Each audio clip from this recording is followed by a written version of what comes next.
그러면 어떻게 공인 줄 알까요? 유상을 통해서 공상을 인식하게 됩니다. 이것을 색즉시공, 공즉시색이라고 합니다. 오온의 첫 번째는 색온입니다. 그럼 이 수상행식도 같습니다. 수즉시공, 공즉시수입니다. 상즉시공, 공즉시상, 행즉시공, 공즉시행, 식즉시공, 공즉시식입니다. 이 오온의 색법이 다 이와 같습니다. 색법이 이와 같으므로 수상행식도 이와 같습니다. 하나를 들어서 기타 다른 것도 설명한 것입니다. 앞에 든 것을 예로 비교하여서 설한 것입니다. 오온을 모두 같은 공식으로 설해도 됩니다. 왜 이렇게 많은 설명을 빌려야 하는 걸까요? 설명을 안 하면 중생들이 어떻게 들어갈 수 있겠습니까? 알아들을 수가 없습니다. 반야의 지혜는 바로 중생들이 본래 지니고 있는 지혜를 개발하는 것입니다. 먼저 우리가 가장 중요시하는 것으로부터 우리가 가장 중요시하는 것은 바로 우리 몸입니다. 여기서부터 알 수 있도록 시작을 합니다. 이러한 인지는 바로 관자재 보살이 조견 오온 개공한 것을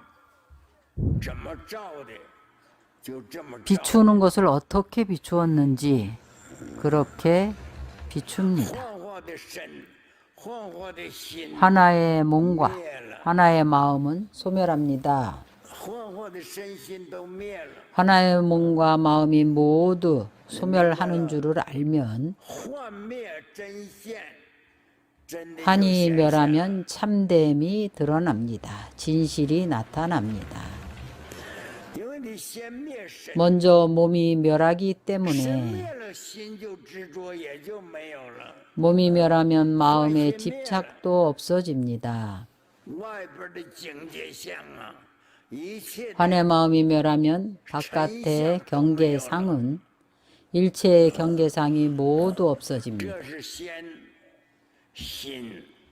이것은 마음이 먼저입니다. 마음이 무엇인가 하면 우리가 말하는 18개, 바로 18개의 식입니다.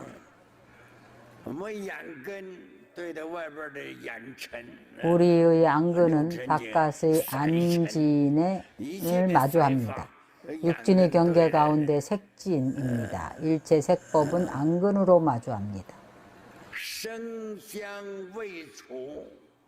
성향 미촉은 수상행식을 마주합니다. 육군이 육진을 상대합니다. 그러나 육군이 육진을 상대할 때에 분별이 없습니다. 중간에 육식이 있습니다. 이것이 바로 우리가 말하는 법수인 18개입니다. 이 18개를 분명히 알고 나면 일체법을 백법 명문론을 분명히 알 수가 있습니다.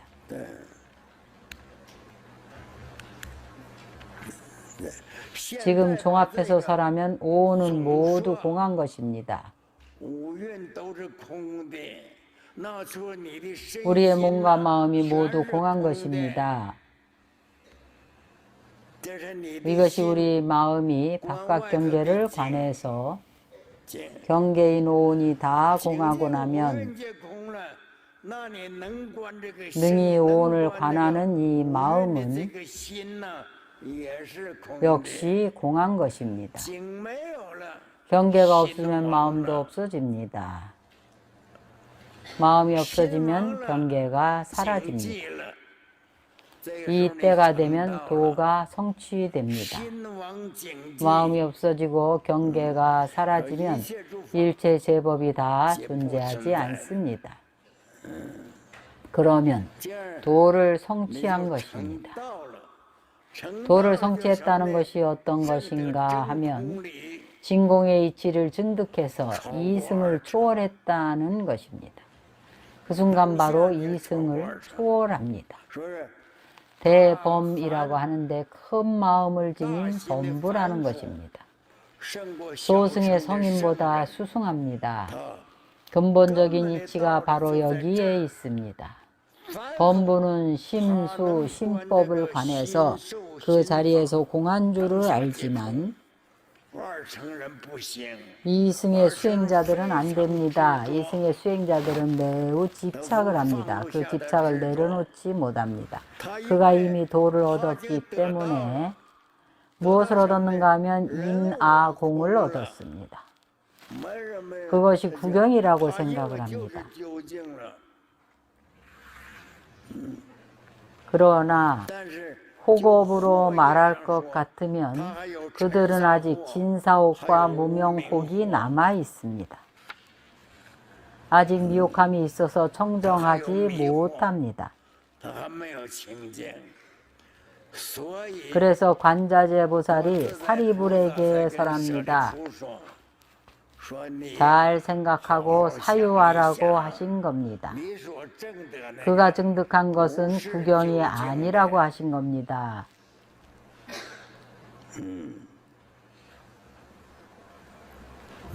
그에게 이렇게 해석해 주었습니다. 그에게 둘이 다 공하다고 해석을 해 주셨습니다. 공은 형상이 있을까요, 없을까요? 있습니다. 어떤 것이 공의 상일까요? 그래서 관자재 보살이 또 사리자에게 설합니다.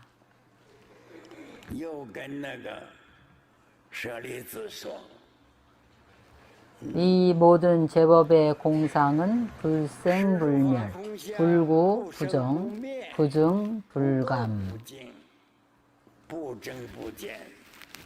어떤 것이 제법이고 어떤 것이 공상일까요?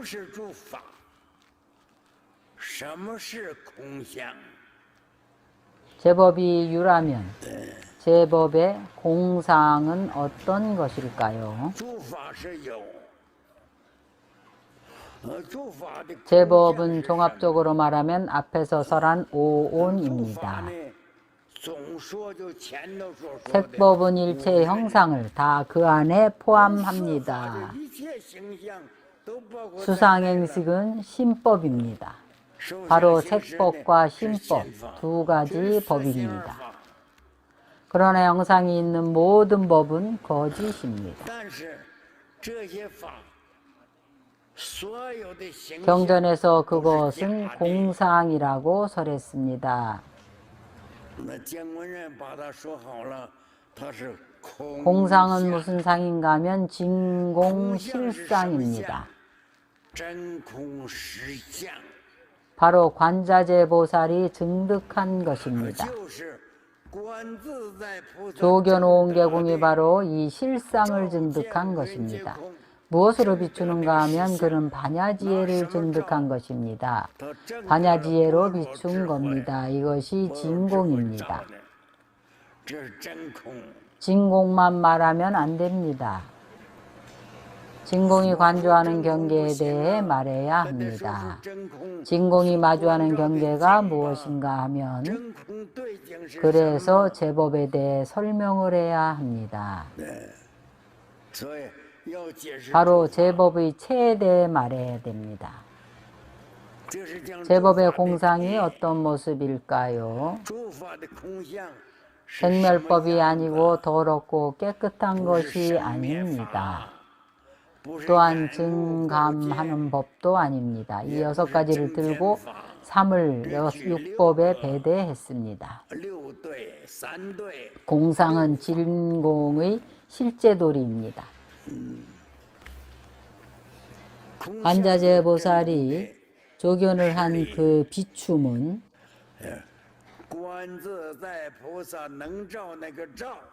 한 번 비춤에 제법이 공상임을 알았습니다. 그 비춤은 반야지혜입니다. 반야지혜는 공상입니다. 지혜 자체가 공상입니다. 상이 없습니다. 제법이 공상임을 해석한 것입니다. 제법의 공상은 또 모든 법을 떠나지 않습니다.